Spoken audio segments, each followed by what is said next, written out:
conferencia sobre diplomacia cultural, interculturalidad y la conservación del patrimonio, reflexiones a 10 años de trabajo colaborativo en Egipto. El día de hoy comenzamos con la maestra Gabriela Marta Rachel Perkins. Ella es licenciada en Economía de la UNAM, tiene un diplomado en Egiptología en la Universidad de Cádiz del país de Gales, tiene diplomados en Egiptología y en Escritura Jeroglífica por la Universidad de Londres. Actualmente es presidenta y socia fundadora de la Sociedad Mexicana de Egiptología, profesora de Egiptología en la Sociedad Mexicana de Egiptología, profesora de Egiptología en la Universidad del Valle de México, en el diplomado que se ha impartido por 3 años consecutivos. Es profesora de Escritura Jeroglífica para la Sociedad Mexicana de Egiptología y la Universidad del Valle de México, autora de diversos artículos sobre egiptología, participante del 8º Congreso Internacional de Egiptología en el Cairo, ponente en el 10º Congreso de la Asociación Internacional de Egiptólogos en Rodas, Grecia, ponente en el 11º Congreso de la Asociación Internacional de Egiptólogos en Florencia, Italia, asesora de la National Geographic, asesora en la Sala Egipcia del Museo Nacional de las Culturas, miembro del ICOM y miembro fundador de la Mesa de Egiptología en ICOM México. Es directora actualmente del proyecto Tumba Tebano 39, siendo esta la primera y única misión mexicana trabajando en Egipto. Y su ponencia se titula Historia de un proyecto, la importancia de una investigación multidisciplinaria. Muchas gracias.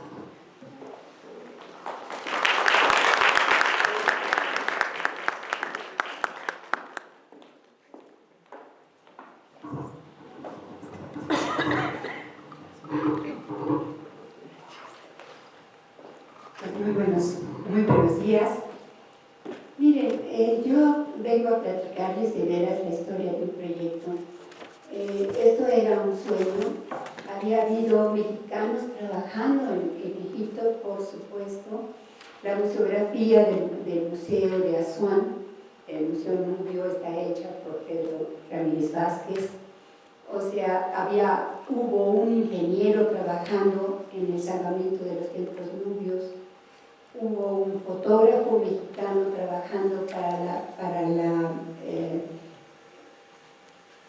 el salvamento de la tumba de la reina Nefertari, para la Colletti, pero nunca había habido un proyecto estrictamente mexicano, sino eran mexicanos trabajando dentro de otros proyectos por amistad, por capacidad, por lo que ustedes quieran, pero nunca había habido un proyecto mexicano. Esto era absurdo, de veras absurdo, por lo parecido que son nuestros países.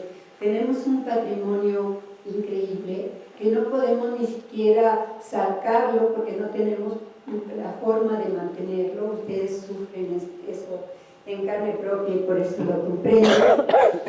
De forma que se nos hizo una locura que no hubiera un proyecto estrictamente mexicano. Todo empezó hace muchos años, en 1996, en que un grupo de estudiosos, pero de estudiosos serios de la egiptología, porque ya saben que todas las cosas raras se las ponen o a los egipcios o a los mayas. Entonces nos dimos cuenta de que no había un lugar en donde se aprendiera seriamente y largamente, porque, por ejemplo, en la Universidad Iberoamericana, que tienen la carrera de historia, pues el curso que dan de egiptología es más o menos medio semestre, o sea, por encimita nada más, ¿no? Entonces decidimos un grupo de 12 personas fundar lo que es la Sociedad Mexicana de Egiptología, precisamente para llenar ese hueco que no se había llenado. Y empezó ya saben, con miles de tropiezos, empezando a hacer pininos, a tratarnos de dar a conocer, porque no teníamos la respuesta que nosotros habíamos pensado que íbamos a tener. Nuestro país, teniendo un patrimonio tan importante y tan maravilloso como lo tiene, difícilmente podemos desviarnos hacia otro tema. Empezamos a dar cosas serias, dirigidas por Jorge Canseco Timpur, el cual es el hombre más culto que yo he conocido en toda mi vida. Él era curador de la Sala Egipcia, Grecia, Roma, Mesopotamia, Israel y España, en el Museo Nacional de las Culturas, pero además había dado 35 años de Historia de México, lo cual lo hacía el hombre más modesto, más sencillo y más sabio que tenía México. Lamentablemente, él falleció ya hace 10 años, pero nos dejó su escuela, nos enseñó a trabajar correctamente, a tomar en serio el trabajo que estábamos haciendo. Hicimos varias exposiciones, entre ellas Egiptomanía, y empezamos así a relacionarnos con la gente de otros países, especialmente con los egipcios, ¿sí? Aquí, esta foto es de hace muchos años, por favor no me pregunten hace cuántos porque ya no me conviene, pero conocimos al doctor Zahi Hawass cuando él era nada más el director de las pirámides, ¿sí? Pero no el personaje a nivel internacional que es actualmente. Conocimos también al doctor Mohamed El-Biali, y entre ellos dos fue que se dio la historia de este proyecto. Cuando al doctor Hawass lo ascendieron al director del Servicio de Antigüedades, que equivale al director del INAH en México, nosotros ya lo habíamos invitado a venir a México y como todos los extranjeros quedó encantado de México. De veras tenemos un país que afortunadamente lo sabemos apreciar, pero es de veras fuera de lo común. Y Zahi Hawass se quedó enamorado de México. Dimos una carta, nuestro argumento fuerte era: tenemos los mejores profesionales a nivel mundial, tenemos el por qué querer estar trabajando en Egipto. En alguna ocasión, en una conferencia, el doctor Hawass en la ciudad de Chicago le preguntaron si podían ir simplemente de voluntarios, y él contestó que el sueño de cualquier arqueólogo era trabajar en Egipto, o sea, que si eran voluntarios que no tuvieran capacidad, que se fueran a Israel, a otros lados, que en Egipto querían puros profesionales. Y cuando le pedimos algo para tener para México, él dijo que admiraba profundamente México, que quería mucho a la Sociedad Mexicana de Egiptología, pero que este era su trabajo, que si cumplíamos todos los requisitos, que de veras es una lista enorme, y seríamos bienvenidos. Así empezó. Entonces no podíamos decir, oiga, no me da algo. Tenemos que presentar un proyecto serio, un proyecto que, por qué y por qué sobre todo creíamos que teníamos la capacidad para llevarlo adelante. Y este señor Mohamed El-Biali era el director del Servicio de Antigüedades nada más del Alto Egipto, donde está la ciudad de Luxor, que es el sitio arqueológico más grande del mundo. Y platicando con él, lo invitamos a cenar, y platicando con él, dijo, bueno, ¿y ustedes qué quieren? Pues queremos trabajar. ¿Pero en dónde? Pues aquí. Nada más, ¿no? Bueno, pienso yo que si hay que soñar en grande, ¿no? Y él nos dijo que él tenía en su proyecto personal una tumba, la TT39 precisamente, y que por el puesto que él tenía en ese momento, le era imposible estar trabajándola y que estaba en peligro de caerse, lo cual nos dimos cuenta cuando lo fuimos a trabajar. De forma que presentamos al Servicio de Antigüedades nuestro proyecto con profesionales que ahorita les voy a platicar porque tengo un gran orgullo de los que tengo como miembros en mi equipo. Y él dijo que cuando del Cairo le pidieran la opinión, él nos iba a apoyar y por eso podíamos tener a alguien, amigo, nos dijo que siendo la primera vez que México estaba pidiendo esto, pues deberíamos de ser más modestos y pedir algo más sencillo, a lo cual dijimos, bueno, no, ya lo tenemos, no perdemos nada con pedirlo. ¿Y cuál fue nuestra sorpresa? Que la respuesta fue sí. La pregunta de siempre. ¿Por qué Egipto? ¿Por qué Egipto si en México tenemos una cultura antigua? ¿Por qué Egipto si en México podemos excavar y tenemos muchas cosas? Primero porque Egipto está a nivel más globalizado que nuestro país. O sea, el hallazgo de un sarcófago en Egipto es noticia internacional.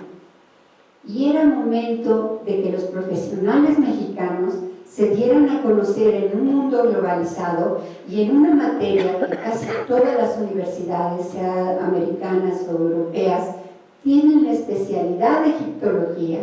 Ya era el momento de que nuestros profesionales se dieran a conocer el nivel de capacidad y de calidad que alcanzamos. Esa es la razón por la cual aspiramos a Egipto. Además de que cuando uno se enamora de una cultura antigua, se enamora de todas. Y esta tiene algunas peculiaridades diferentes. La concesión se dio a México en 2003. En 2003, pero una de las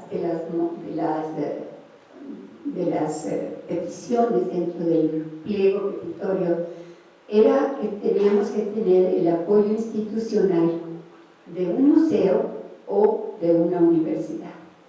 La Universidad del Valle de México en ese momento nos dio el apoyo, cosa que le agradeceremos siempre, porque en ese momento no había nada más que un sueño maravilloso, pero no dejaba de ser eso, más que un sueño. Sin embargo, la Universidad del Valle de México no solamente nos dio el apoyo institucional, sino además nos dio arquitectos especializados en monumentos antiguos, y ustedes van a tener la oportunidad de oír a Manuel Villarroel, que yo lo considero uno de los mejores arquitectos en ese ramo de todo México. Y lo ha demostrado además. ¿Sí?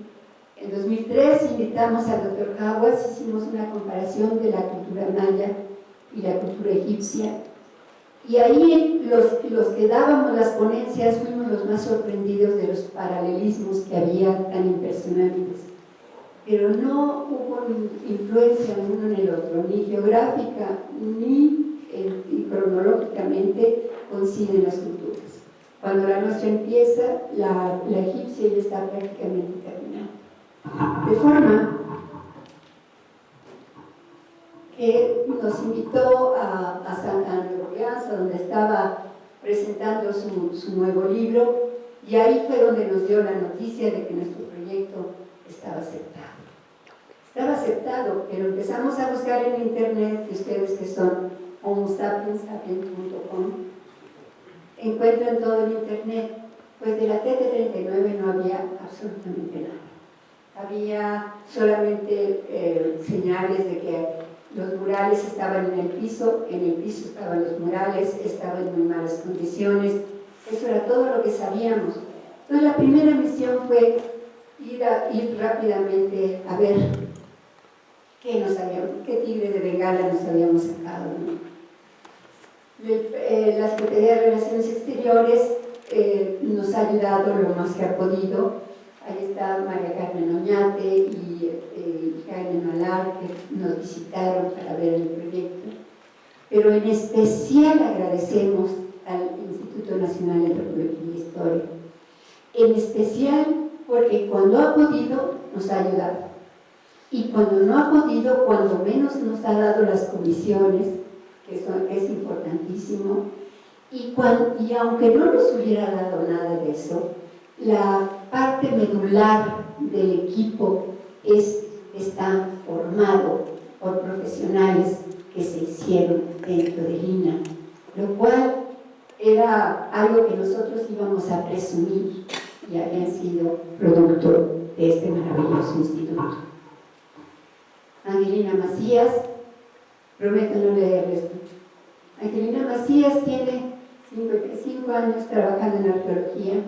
Era la directora de toda la zona de Cuitzeo. Actualmente es la directora de la zona de Xochimilco. Tiene el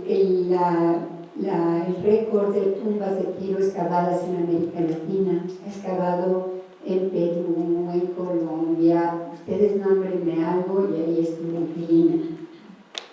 Luisa María Grimaldi, conocida por todos ustedes. La verdad, tanto ella como Patricia Mejan, como Luis Amaro, los tres restauradores producto de esta escuela, que han demostrado una capacidad que no solamente ha habido un intercambio entre ellos, sino que han demostrado que en México tenemos, además de los mismos problemas que ellos, la humedad. Cuando vino un egipcio, aquí estamos con el doctor Jaguas, aquí otra vez con el Viale, cuando vino este señor lo puse, porque lo mandamos a Tajín a ver el trabajo de Luisa María. Y siendo egipcio, donde hace un calor que ustedes ya se imaginan, decían, pero ¿cómo pueden trabajar en este calor? Es algo increíble, ¿no? Porque era calor húmedo, lo cual él no conocía. Pero le tocó una tormenta eléctrica terrible, y luego en México le tocó un temblor. Entonces yo creo que va a ser su viaje a México inolvidable. Pero a mí me interesaba que vieran el trabajo que mi equipo, del cual estoy tan orgullosa, había realizado en su país. Esta es la zona, digamos que la fotografía aquí es donde está el templo de Deir el-Bahari, y la tumba donde nosotros empezamos está exactamente ahí. O sea, no es una tumba que digamos que la encontraron, no, siempre estuvo sobre la tierra porque era un templo funerario, además de tumba. Este paisaje es histórico, ya quitaron todas las casas de arriba. Sí, lo vamos a ver, así es como lo encontramos, verdaderamente hecho un desastre. Allí estamos en la primera firma del contrato y ahí vamos todos entusiasmados, pero con la inexperiencia. Nos fuimos en mayo, entonces ya se imaginan el calor que hacía, ¿no? Pero necesitábamos saber, ese fue el primer día, necesitábamos saber qué había, y miren qué encontramos. Encontramos con mucha paja, efectivamente mucho mural en el piso, pero unas paredes con unos colores y unos jeroglíficos de veras maravillosos. El levantamiento fotográfico era importantísimo, porque después de que Norman de Gary Davis en 1922 trabajó en la tumba, hubo saqueos. Entonces hay paredes que están registradas por Norman de Gary Davis y ya no existen. De forma que era imprescindible saber exactamente cómo nos la entregaron para no tener ningún problema. Ahí vemos a Dulce María diciendo en qué me metí. ¿Sí? Era verdaderamente un muladar, ¿sí? Ahí está también Dulce María cayéndose del sol y sin paraguas. Ese es Manuel Villarruel. Verdaderamente fue heroico. Solo estuvimos una semana porque íbamos a ver qué, pero nos quedamos enamorados. Fíjense cómo en la parte de arriba se había hecho, no solamente estaban las casas sobre la tumba, sino había un camino vecinal, un derrumbe, una casa con casi 3 metros de altura, esta parte. Realmente sí estaba en peligro de perderse la tumba. Esta parte del techo era el camino vecinal que les platicaba, por donde pasaban burros, por donde eso es eso.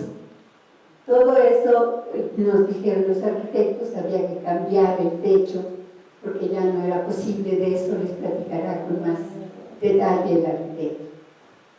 Pero pozos de saqueo, encontramos 5 pozos de saqueo, era impresionante.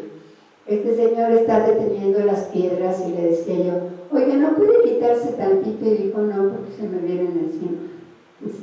Sí, eran verdaderamente, pero este es un nicho que ahorita les voy a enseñar cómo ha quedado. Ese pozo de saqueo daba a una casa arriba de la tumba. y daba al pasillo, o sea, a la estancia de la casa de arriba. ¿Cómo podían evitar el saqueo? De ninguna manera.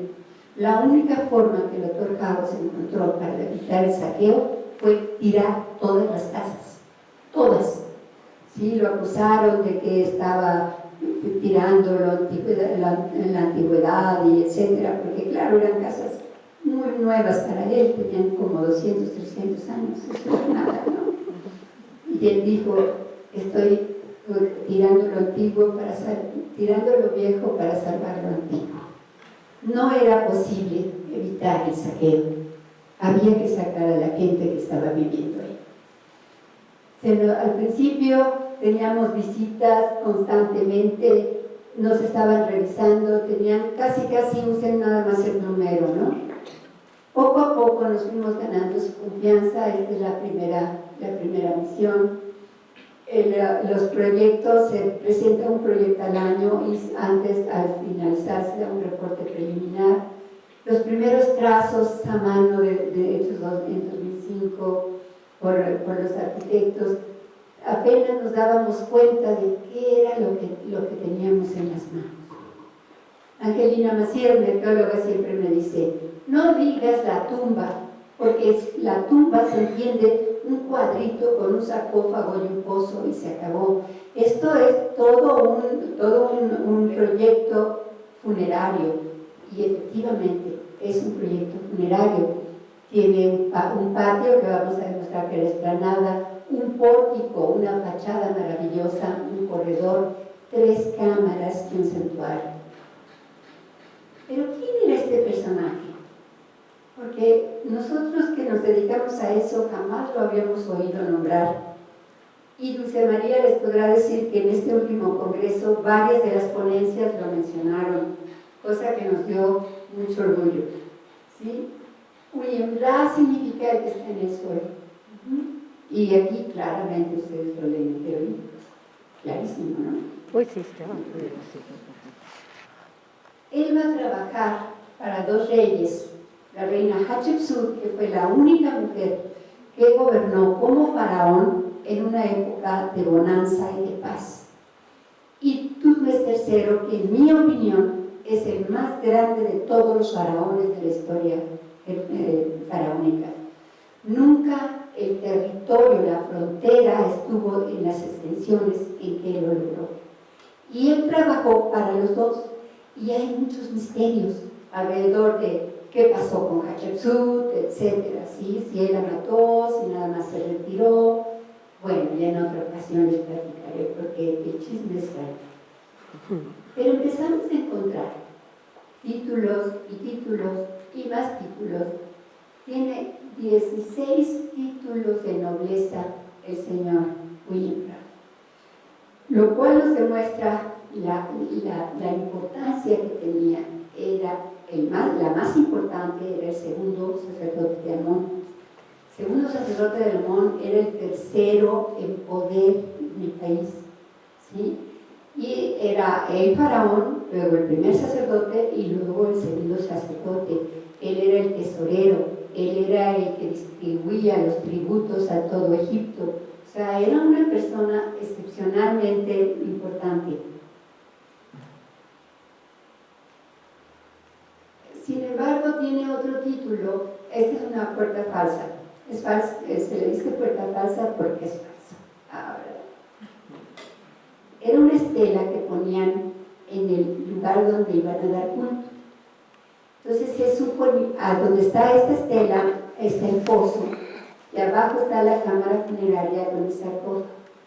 Entonces se supone que por esta puerta subía el espíritu a tomar las ofrendas que le ofrecían como culto al muerto como Dios. Pero esta en especial está en el Museo del Cairo. En 1886 Gastón Maspero la sacó de la tumba y la llevó al Museo del Cairo. Cuando en el Museo del Cairo, que hay miles de piezas, tomaron en cuenta las 100 piezas maestras del Museo del Cairo, esta es una de ellas.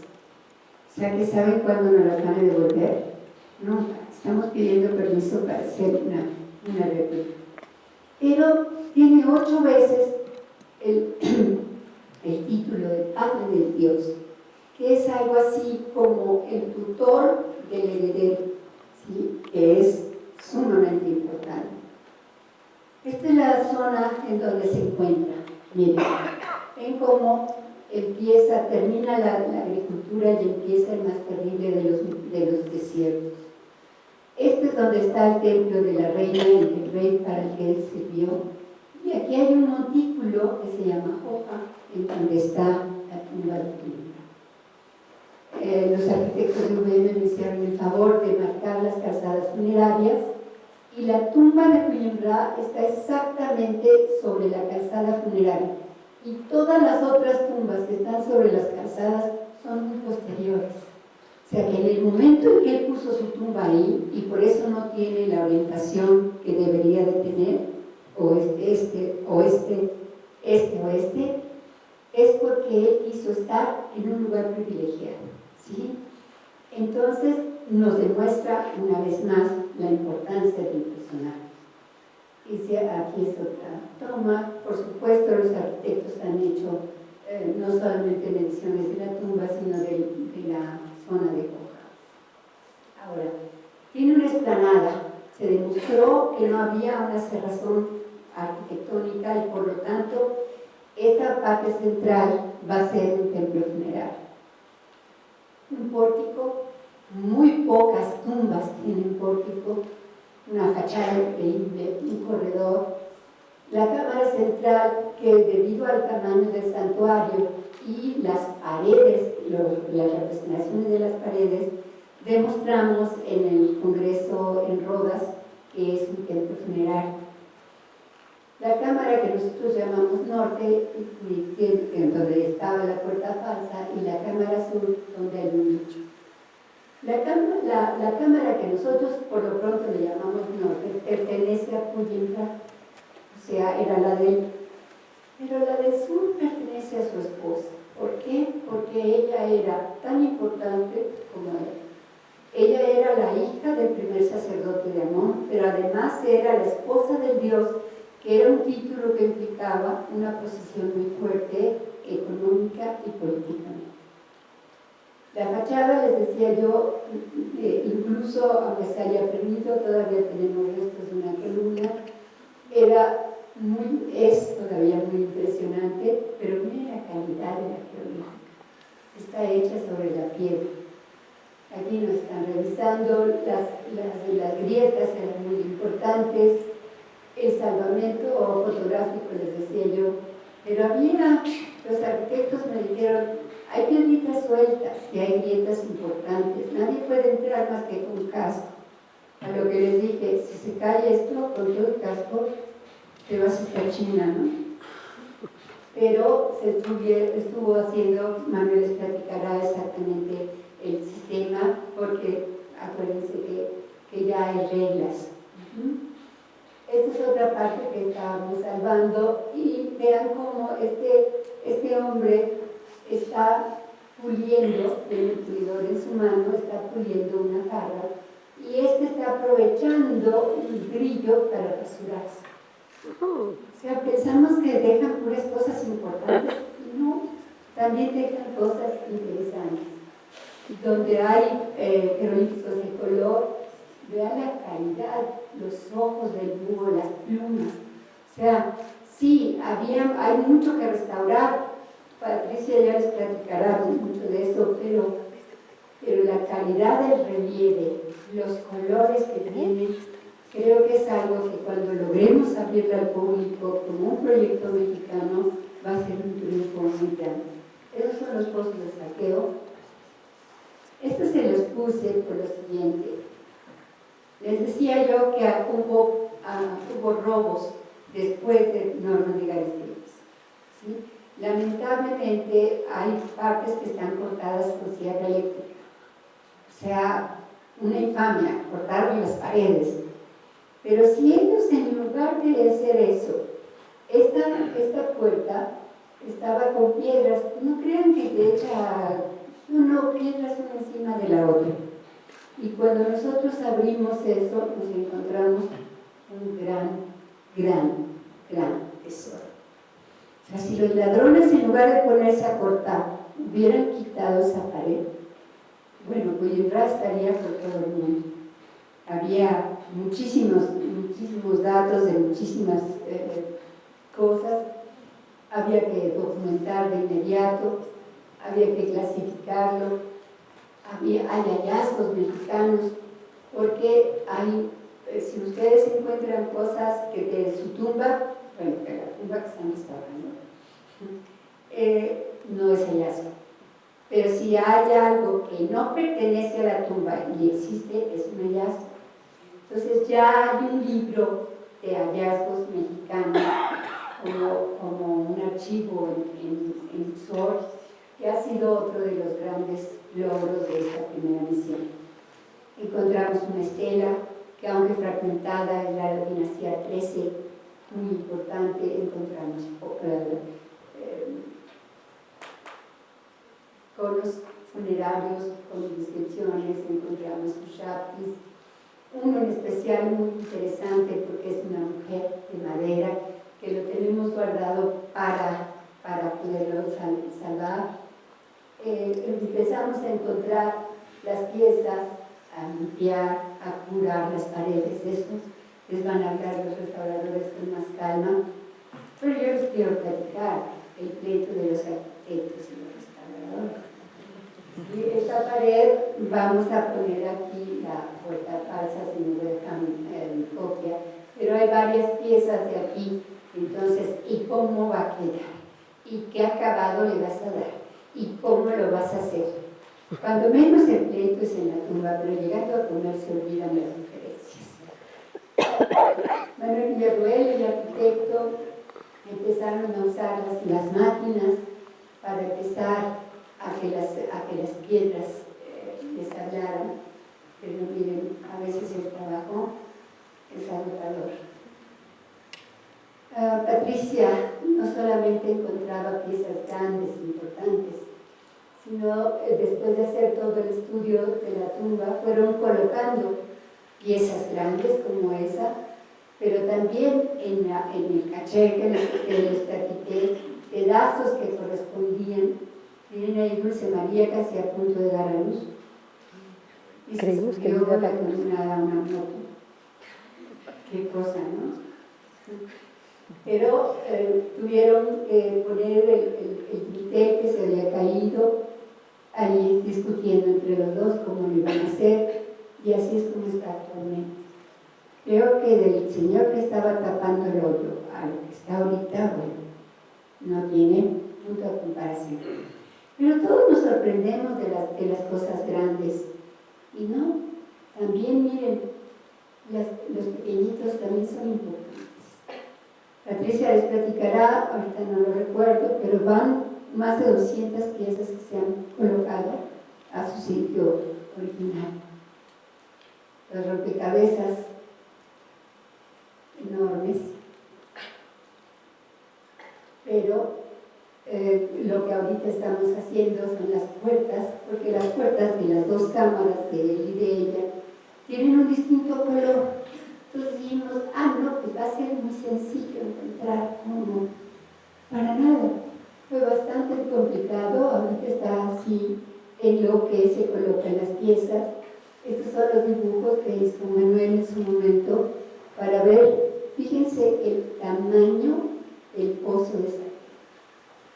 Era tan enorme que se perdió esa puerta completamente.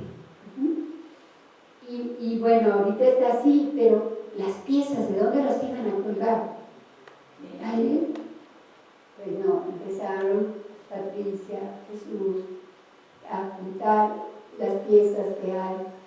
Ahí está Patricia, al fin lograron armar lo que se podía hacer, pero son piezas pesadísimas, ¿de dónde las van a colgar? Del aire.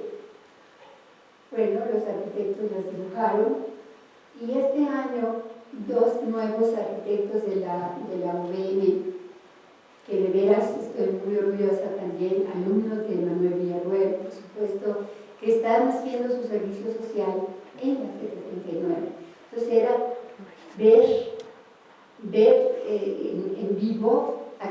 habían estado trabajando en dibujo, que había sido maravilloso. Esto fue lo que idearon ellos, y entonces lo mandaron a hacer con salientes, midiendo las piezas milimétricamente, para que ni siquiera las piezas originales peguen con el metal más, ¿sí? De forma que pueden poner los lomos, los laterales, y colgar esas piezas para que vuelva a tener vida la entrada de esa tinta. Así estaba en 1916. Así estaba cuando nos reemplazaron. Así está. Ya desde el camino se ve, cuando nosotros empezamos, las gente y los mismos cuidadores no sabían dónde estaba, y actualmente todo el mundo habla de él. Estos son principalmente el grupo más fuerte de mi equipo. Por supuesto, en epigrafía nos está ayudando un americano de Chicago, es el director de lenguas antiguas del Instituto de Estudios Orientales de la Universidad de Chicago. Y tenemos también un español que está ayudando en la fotografía, y todos los demás somos orgullosamente mexicanos. Este año que hubo problemas con los arquitectos, nos insistían en podemos traer arquitectos egipcios, unos 80, pero dirigidos por un mexicano. Y entonces, eso es lo que estamos haciendo. Creo que aparece una parecita sin importancia, pero el viento nos ayudó. Y con esto espero haberles dado una idea del tigre de Bengala que nos unimos.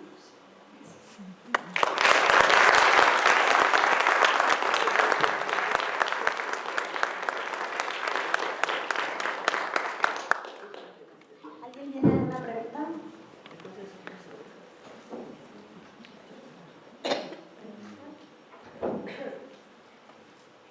¿Nadie?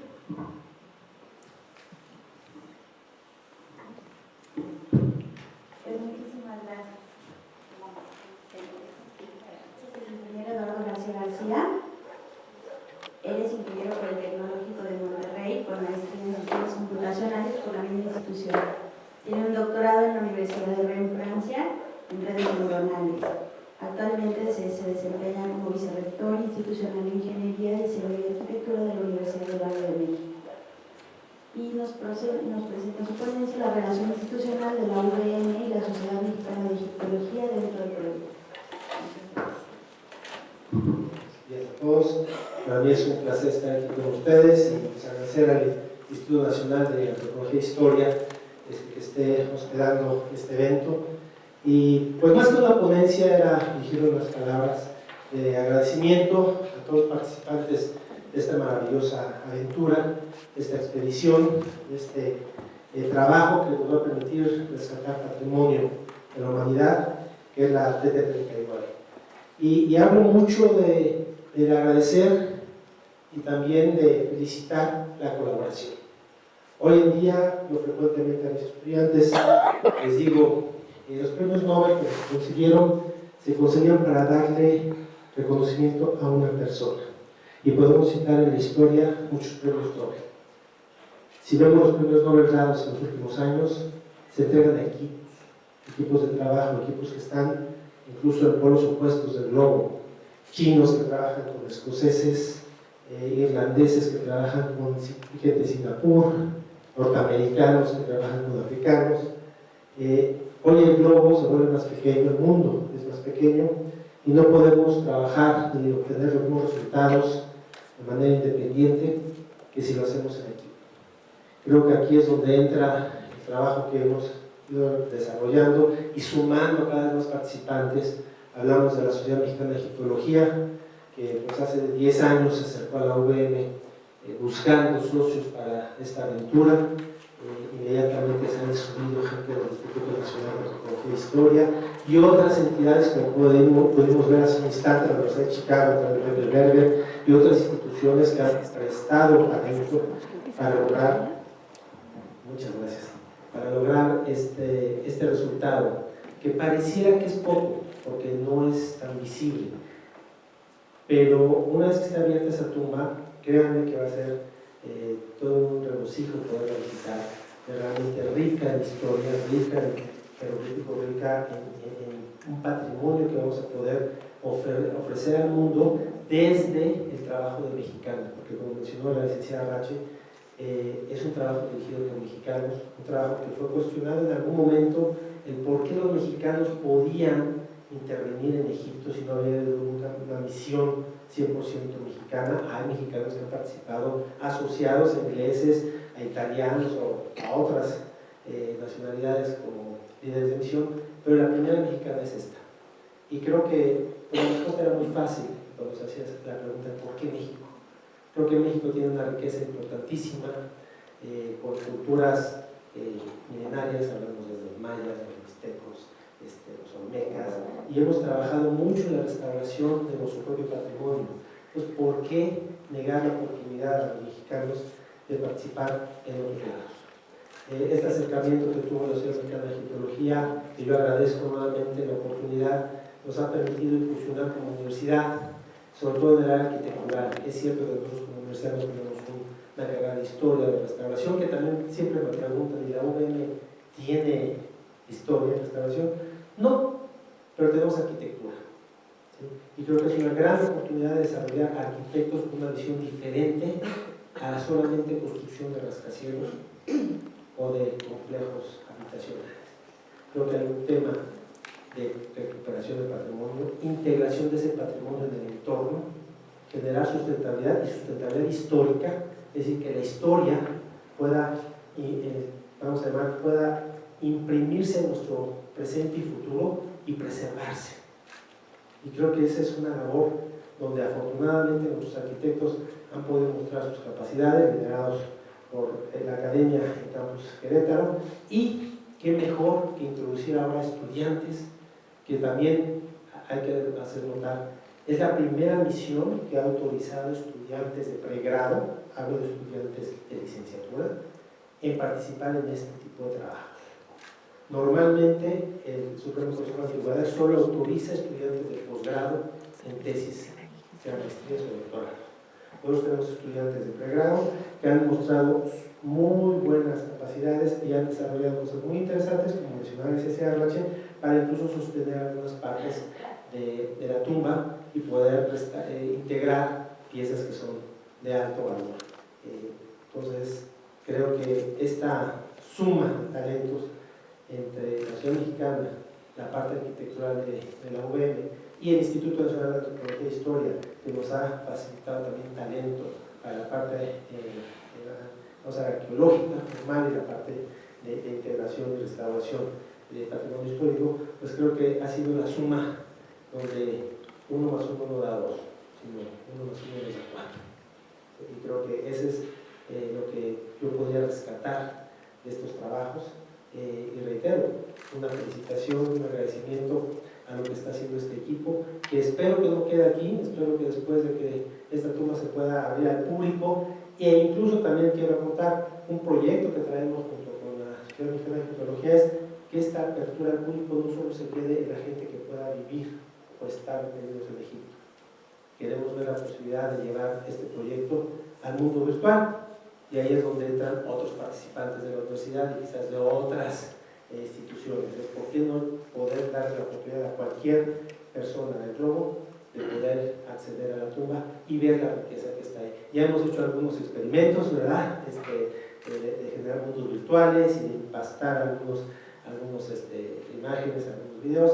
Es un trabajo que vamos a seguir haciendo, pero primero es que la tumba recobre su espectacular vista, se integre todos los materiales y se concrete, que también es otro proyecto, el libro ya que narra todos tus hallazgos, todos estos descubrimientos y todo el proceso, pues para que, repito, quede un legado para nuestras generaciones futuras. Entonces, reitero mi agradecimiento, muchas gracias por haberme invitado a dar estas breves palabras, pero creo que es importante volver y yo soy muy insistente a hacer de buena popularidad, trabajar de manera independiente nunca va a dar los mismos resultados que trabajar de manera colaborativa. Y esta es la muestra de que sí se puede hacer con mexicanos y que ojalá haya más ejemplos como este en nuestra vida en México y en nuestros desarrollos, porque tenemos mucho que dar al mundo. Muchísimas gracias a todos y que tengan una excelente serie de conferencias.